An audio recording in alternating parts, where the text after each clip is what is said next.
अस्सलाम वालेकुम दोस्तों, कैसे आप सब? उम्मीद करता हूँ आप सब खैरियत से होंगे। अल्लाह आपको ऐसे ही खुश रखे। आइए आज के किस्से की तरफ बढ़ते हैं। एक मुल्क था, वहाँ का जो बादशाह बनाने का तरीका था बड़ा ही अनोखा और अजीब था। वहाँ का नियम क्या था? हर साल के पहले दिन अपने बादशाह को बदल देते थे और साल के आखिरी दिन जो उनके सरहद में सबसे पहले दाखिल होता उसे अपना बादशाह चुन लेते थे। और वो साल भर का जो बादशाह होता था ना, उसे उसकी बादशाही ख़त्म होने पर, साल भर पूरे होने पर, उसे एक ऐसे जंगल में छोड़ कर आते थे जहाँ पे सांप और बिच्छू होते और खाने का भी कोई इंतज़ाम न होता था। इसी तरह कई साल गुजरते गए, बहुत सारे बादशाह आए और अपनी साल भर बादशाही की और फिर जंगल में गए और मर गए, ख़त्म हो गए। अब साल गुज़र चुका था, वहाँ के लोगों को एक नए बादशाह की ज़रूरत थी। सभी लोग सरहद पे खड़े थे ताकि कोई आए और उन्हें हम अपना नया बादशाह चुनें। बहुत देर खड़े होने के बाद एक आदमी बहुत दूर से आ रहा था। उसे देखकर ऐसा लग रहा था जैसे बहुत दूर से आ रहा हो और बहुत थका हुआ भी था। जैसे वो सरहद में दाखिल हुआ, लोगों ने उसे अपने कंधे पे उठा लिया और नाचने गाने लगे और उसे माला पहनाने लगे और उसे मुबारकबाद देने लगे। वो बड़ा हैरान था। लोगों से उसने पूछा, आप हमें ऐसे क्यों मुबारकबाद दे रहे हैं? आखिर माजरा क्या है? तो लोगों ने उसे बताया, आप हमारे मुल्क के नए बादशाह चुन लिए गए हैं। अपने मुल्क के कानून के बारे में बताया उन्होंने। वो हैरान भी था मगर खुश भी था कि मैं बादशाह बन गया हूँ। जब दरबारियों ने उसे महल ले गए तो वो तख्त पे जब बैठा तो उसने दरबारियों से पूछा, यहाँ के पहले के जो बादशाह थे हमसे पहले, वो कहाँ गए? तो दरबारियों ने उसे बताया कि हमारे मुल्क का कानून ये है कि हर साल के पहले दिन हम बादशाह बदल देते हैं और साल के आखिरी दिन जो भी हमारे सरहद में दाखिल होता है उसे हम अपना नया बादशाह चुन लेते हैं। और साल भर जो बादशाह हुकूमत करते हैं उन्हें हम जंगल में ऐसी जगह छोड़ आते हैं जहाँ पे सांप और बिच्छू और खाने का भी कोई इंतज़ाम न होता है। जंगल में बादशाह को जहाँ पे छोड़ आते थे, अगर वहाँ के बादशाह किसी न किसी तरह बच जाते सांप और बिच्छू से तो भूख से मर ही जाते थे।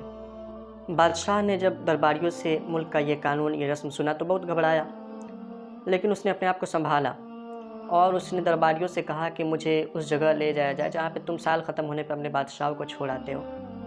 दरबारियों ने सिपाहियों को लिया और बादशाह को लेकर जंगल पहुँचे, उस जगह पे जहाँ पे वो बादशाह को छोड़ाते थे।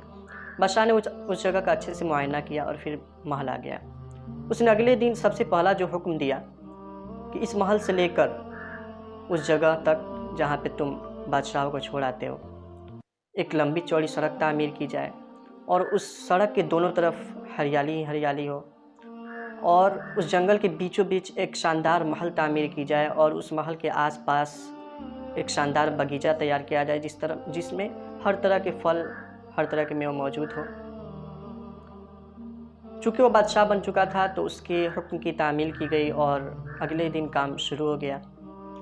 कुछ ही अरसे बाद, यानी कुछ महीने बाद, महल तामीर हो गई, सड़क भी तामीर हो गए, बागीचे भी तैयार हो गए। जब कुछ अरसे बाद वक्त गुज़रा, बादशाह का साल पूरा हो गया तो उसने दरबारियों से कहा कि चलो भाई, तुम्हारा जो मुल्क का रस्म है, तुम्हारे मुल्क का जो कानून है उसे पूरा करो और हमें भी जंगल छोड़ाओ। तो दरबारियों ने कहा कि हमने मशवरा कर लिया है, हम जंगल में उन बेवकूफ़ बादशाहों को छोड़ आते थे जिन्हें ये मालूम था कि हमारे आने वाले कल हमें 1 साल बाद जहाँ जाना है वहाँ पे सांप है, बिच्छू है, खाने का भी कोई इंतज़ाम न है। फिर भी वो अपने आने वाले वक्त के बारे में न सोचते थे, लेकिन आपने अपनी अक्लमंदी का मुज़ाहिरा करते हुए अपने आने वाले वक्त के बारे में, अपने आने वाले कल के बारे में आपने सोचा और आपने महल तामीर किए, सड़क तामीर किए, शानदार बागीचा तैयार किए। हमें ऐसे ही एक अक्लमंद बादशाह की ज़रूरत थी जो अब हमें मिल गया है। अब आप यहीं पे रहें, आप पूरी ज़िंदगी रहें और ऐसे ही हम पे हुकूमत करें। मेरे भाइयों, दोस्तों और बहनों, उस अनोखे मुल्क का नाम दुनिया है और वो आने वाला जो बादशाह है आप और हम हैं। और वो जंगल जो है जहाँ लोग बादशाह को छोड़ आते थे, उस जगह का नाम कब्र है।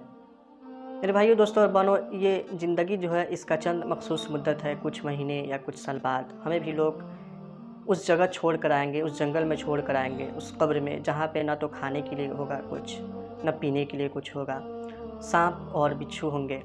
तो क्या आपने भी अपने अक्लमंदी का मुजाहरा करते हुए अपने लिए बागात तैयार किए, अपने लिए महल तामीर की, या फिर उन बेवकूफ़ बादशाहों की तरह आप ज़िंदगी के मज़े लूट रहे हैं और फिर अपने आने वाले कल के बारे में न सोच रहे हैं?